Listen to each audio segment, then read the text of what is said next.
ছাত্র জনতার গণ অভ্যুত্থানে গেল ৫ আগস্ট দেশ ছেড়ে ভারত পালিয়েছেন শেখ হাসিনা। এখনও সেখানেই অবস্থান করছেন। পালিয়ে যাওয়ার আগ মুহূর্তে রেডিও টেলিভিশনে ভাষণ দেওয়ার ইচ্ছা ব্যক্ত করেছিলেন পতিত স্বৈরাচার শেখ হাসিনা, কিন্তু সেই সুযোগ তিনি পাননি। অনেকের মনেই আগ্রহ ছিল কি বলতে চেয়েছিলেন হাসিনা। সেই বিষয় নিয়েই দৈনিক যুগান্তরে প্রকাশিত হয়েছে এক প্রতিবেদন।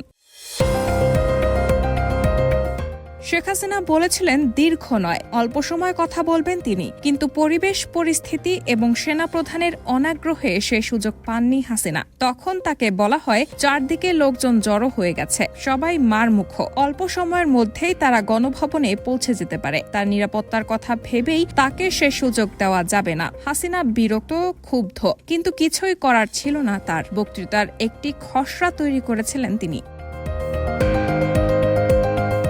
প্রতিবেদনটিতে বলা হয়, নানা সূত্রে জানা গেছে সেই ভাষণে তিনি বলতে চেয়েছিলেন তার ইচ্ছায় নয়, বলপূর্বক তাকে দেশ ছাড়তে বাধ্য করা হচ্ছে। কারা এবং কোন বিদেশি শক্তি তার সরকারকে উৎখাত করতে চেয়েছে এটাও তিনি জানাতে চেয়েছিলেন। তার শাসনকালে দেশের কি কি উন্নয়ন হয়েছে তারও বয়ান ছিল। সকাল থেকে দুপুর এ সময় নানাভাবে দর কষাকষিও চলছিল। বারবার ফোন আসছিল নয়াদিল্লি থেকে। বলা হচ্ছিল প্রধানমন্ত্রীর নিরাপত্তা যেন বিঘ্নিত না হয়।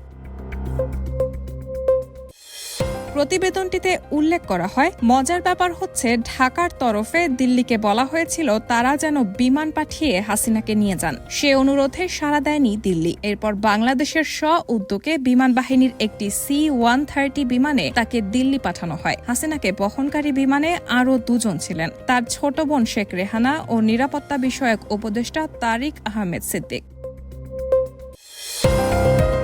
Rahman Mun, sound of nation.